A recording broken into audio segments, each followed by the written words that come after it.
So how long does Amazon's Alexa keep your personal information stored? Well, apparently forever. And they also share it too. Alexa. This thing is the bane of my existence, folks. Hey everyone, this is Kevin the Apptrepreneur. So, Alexa is. I do not like Alexa. I don't like Google Home. I don't like Siri. I do not like any personal home device that listens to you, shares personal data, and stores it on a cloud somewhere. I just don't like it. One of the biggest arguments me and Katie are having right now is what to do with Alexa. I keep saying we're going to put her in a closet. She's like, we're not putting Alexa in a closet. So I don't know what I'm going to do with her Alexa. However, there have been instances where Alexa has recorded information, conversations, sometimes of your kids, and they have sent that information off somewhere. And the question keeps coming up, well, how do we know the information is safe? Like, what happens to it? And we now have a more definitive answer from CNET right here. It says, the headline, Amazon Alexa keeps your data with no expiration date and shares it too. That should be creepy to anyone watching this. But let's continue. Let's look at this article. So, if you have hangups about Amazon and privacy on its smart assistant Alexa, you're not alone. Even after Amazon sent answers to a U.S. senator who had questions about how the tech giant retains voice data and transcripts, the lawmaker remains concerned about Alexa's privacy practices. Senator Chris Coons, I think that's what his name is. If I got that wrong, I'm sorry. A Democrat from Delaware sent a letter to Amazon CEO Jeff Bezos in May, demanding answers on Alexa and how long it kept voice recordings and transcripts, as well as what the data gets used for. The letter came after CNET's report that Amazon kept transcripts of interactions with Alexa even after people deleted the voice recordings. By the way, this isn't uncommon, just to let you know. Yeah, we're talking about Amazon doing this right now, but you know what? Google does it too. If you have a Gmail account and you delete your emails, well, guess what? It's there forever. Same thing with Facebook. These companies, they keep it. Why do they have to keep it if you don't want it anymore? I mean, if you don't want that information, what's the value to them? That's the big question, isn't it? The deadline for answers was June 30th, and Amazon's Vice President of Public Policy, Brian Huseman, sent a response on June 28th. In the letter, Huseman tells Coons that Amazon keeps transcripts and voice recordings indefinitely and only removes them if they're manually deleted by users.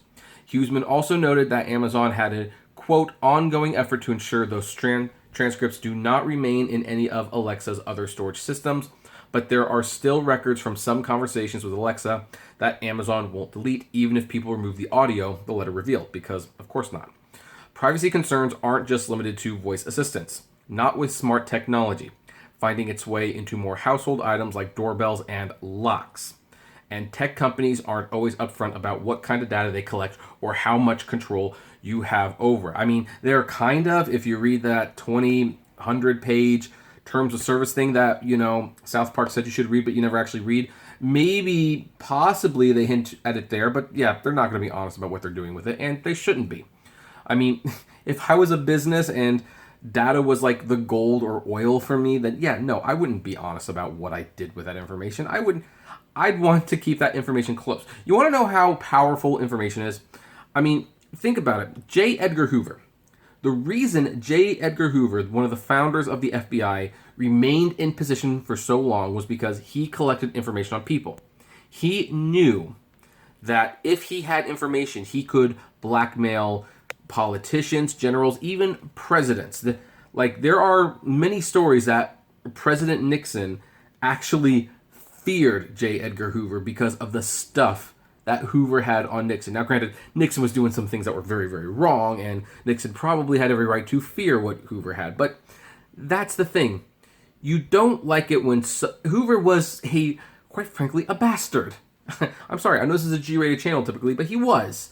And everyone knows it, and yet he was in a position of collecting all this information and using it wrongly.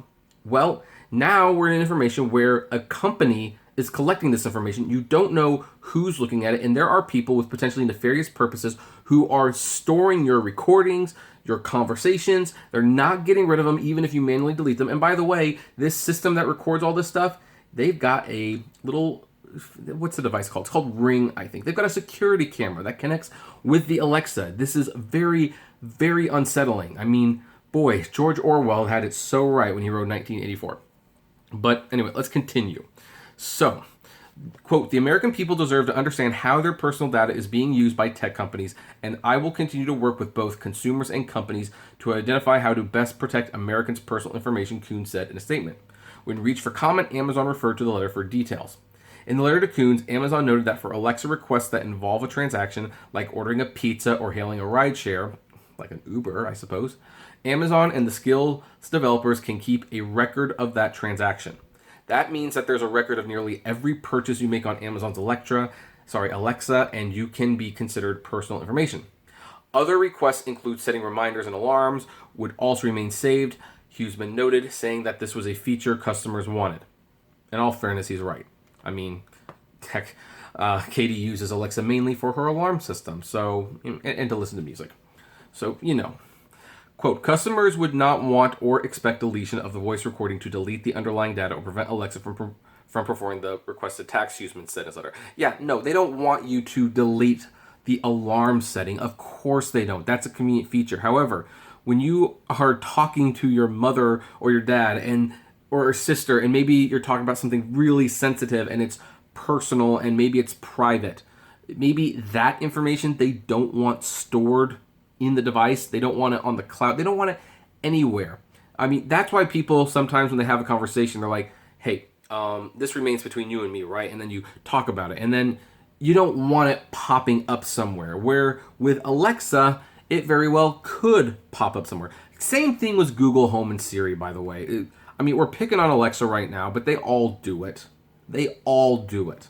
And you got to be careful about this stuff. And I personally choose just not to have the devices.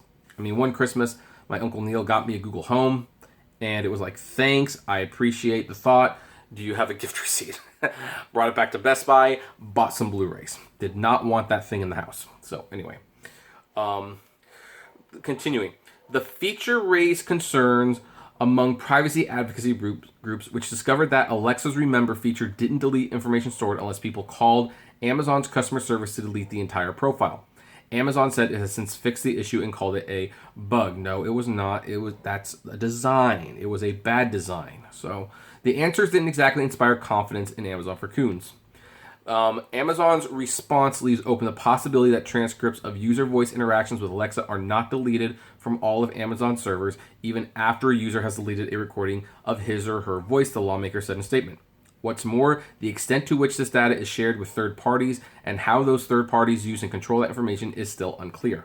Amazon said it uses the transcripts for training its voice assistant and also so customers can know what Alexa thought it heard for voice commands. Those transcripts aren't anonymized. Amazon explained that they're associated with every user account. You can read the letter here, and as you can see, it's about 3 pages long. So, of course, I'm going to leave a link to it so that you can read this whole thing below. However, here's the thing. It's kind of funny because people say, well, this is a moot point. That Android phone you use, the one that I'm using to make this right now, yeah, Google has some privacy issues. So does Microsoft have some Googling issues. Apple has privacy issues. Yeah, and that's why they all need to be broken up. Here's the thing. I know that it is unrealistic to go through life without using all of these products. Some of them are just really practical. Facebook is really practical for sharing videos. YouTube is obviously very practical for sharing the videos, making money off of them. And Google and Bing are great search engines. I don't dispute that. What I try to do personally is I try to make sure that not one company has a complete monopoly on everything. So, when it comes to the browser, I use Mozilla Firefox. When it comes to the search engine, I use Bing. When it comes to the Gmail, I use Gmail. So when it comes to social networking, I have Twitter and Facebook. So I try the best I can to separate them. And of course, I have all 3 of the game consoles. I have Xbox, Switch, and PlayStation. That's not really a privacy concern. I just like having all the games. So that's what I try to do. However, no matter who's making the device, I will not have a listening device in my house. Like I said, I'm going to have to figure out what to do about this when I get married. But I just don't trust these devices. I don't like that they're recording and storing. If you were just saying commands, if you were just saying, hey, Alexa, or hey, Google, or hey, Siri, play Elton John, and it played Elton John, and that was the extent of it, it might be kind of cool. But the fact that these devices sit there, and we have had situations where things are recorded, sometimes they've been sent to people we don't want them sent to. And you find out, hey, they're recording this, and it's like, okay, we can request to be deleted, but Amazon admits, well, that's kind of up to us. Not everything will be deleted. And it's like, well, but we told you to delete the information. Shouldn't we have that right to do that? This is going to get, eventually, this is why the big tech needs to be broken up. This is why we need to have laws actually pertaining to what these companies can and cannot store. I don't care if it's convenient. It's really, really creepy, maybe even a little sinister. However, I'm going to leave it there because we've got several other stories to talk about today. Big stories involving Uber, of course, so we're going to get on with that. In the meantime, what do you folks think about this? Do you agree? Do you disagree? I would love to know. So, comment below. Like, favorite, share, subscribe. If you enjoy my videos, consider becoming a Patreon member. It's totally optional, of course, but even as little as $1 a month goes a long way, helping the channel run smoothly, and you get access to my Patreon's exclusive blog. Also, if you want more content from me, consider subscribing to Kevin T. Rodriguez or the Apptrepreneur vlogs, where I post more videos, a little different from what's on here, but they do get posted. And if gas prices are getting just a little down, check out the Get Upside app below. You get cash back on every gas purchase, and it's totally free. And finally, if you want to talk to me or other fellow viewers of this channel, check us out on Facebook at the Apptrepreneur Hangouts. And as always, flame responsibly. Have a good one.